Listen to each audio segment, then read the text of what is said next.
अस्सलाम वालेकुम वरहमतुल्लाहि वबरकातुहू। आप देख रहे हैं सेंट्रल न्यूज़ 11 में हूँ मेज़बान मुनीर अहमद। इंसाफ हो तो ऐसा, जी बिल्कुल, आज बात करेंगे हम इंसाफ के ऊपर। चंद मिसरे आपने ज़रूर सुने होंगे।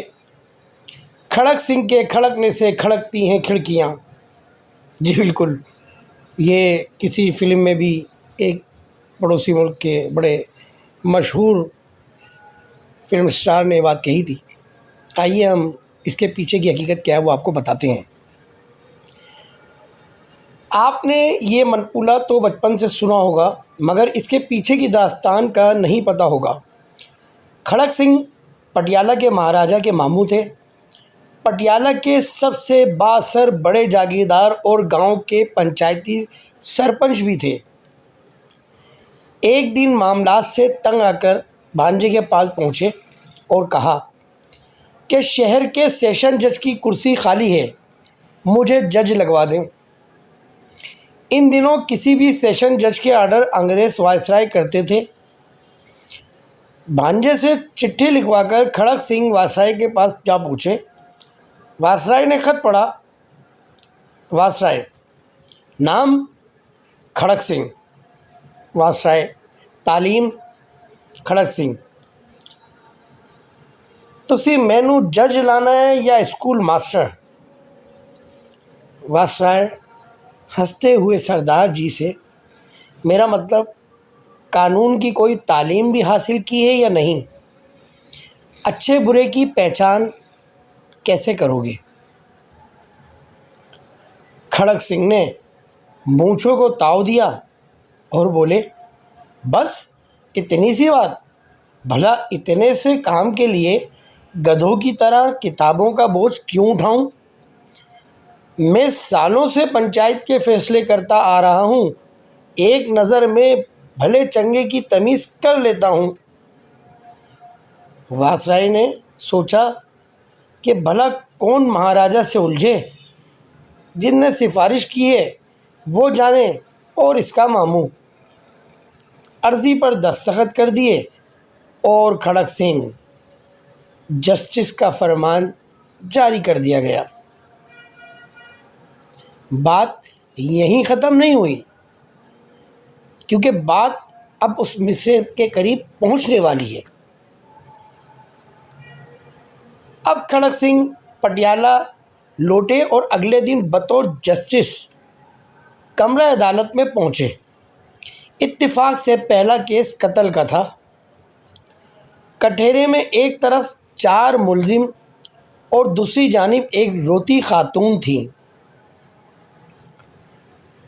खड़क सिंह मतलब जस्टिस साहब ने कुर्सी पर बड़ा जवान होने से पहले फ़रीक़ीन को गौर से देख लिया और मामला समझ गए।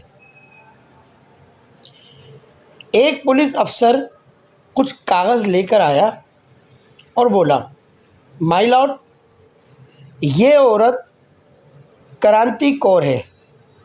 इसका इल्ज़ाम है कि इन 4 लोगों ने इसके शौहर को कत्ल किया है।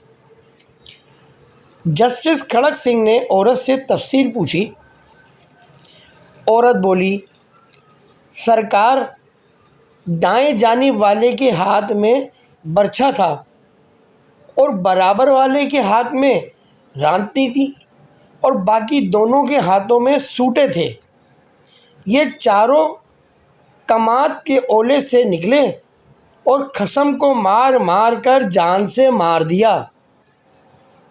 खड़क सिंह मतलब जस्टिस खड़क सिंह ने चारों को गुस्से से देखा और पूछा, क्यों बदमाशों, तुमने बंदा मार दिया? दाएं तरफ से खड़े बंदे ने कहा, ना जी सरकार, मेरे हाथ में तो कट्टी थी। दूसरे ने कहा, मेरे हाथ में भी दरांती नहीं थी, हम तो सिर्फ बात करने गए थे और हमारा मकसद सिर्फ समझाया था। खड़क सिंह ने गुस्से में कहा, जो भी बंदा तू मर गया ना। फिर कलम पकड़कर कुछ लिखने लगे तो अचानक एक काले कोट पहने शख्स खड़ा हुआ और बोला, माय लॉर्ड, रुकिए, ये केस बड़ा पेचीदा है। ये एक ज़मीन का भड्डा था और इस जिस ज़मीन पर हुआ वो ज़मीन भी मुल्ज़िमान की है।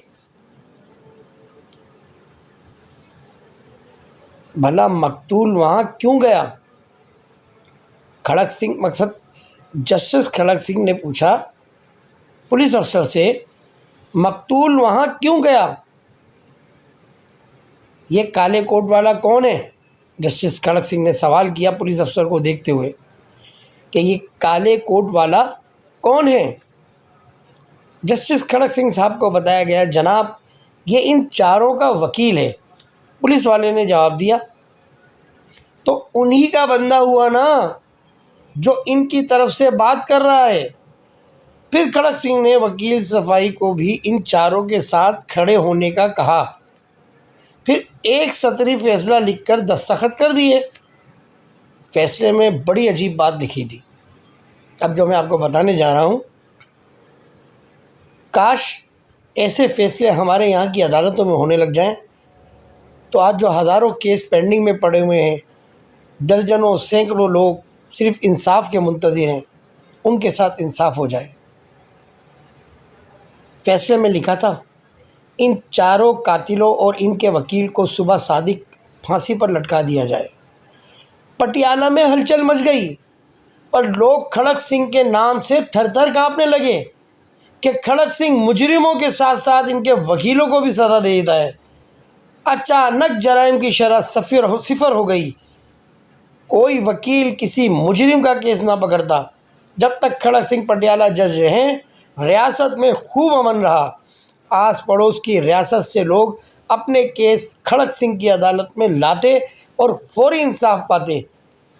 इस वाक़ये में दौरे हाजिर के पढ़े लिखे जजों के लिए एक गहरा सबक है कि अगर इंसाफ फौरी और मुजरिमों के साथ इनके वकीलों को भी सज़ा मिलने लगे तो मुल्क में जराइम की शरह सिफर हो जाएगी। जनाब वकीलों के पास केस बहुत हैं, चंद केस लेते हैं, बाकी केसों में उनके जूनियर तारीख़ें ले लेते हैं। यह है मेरे मुल्क के इंसाफ अदल।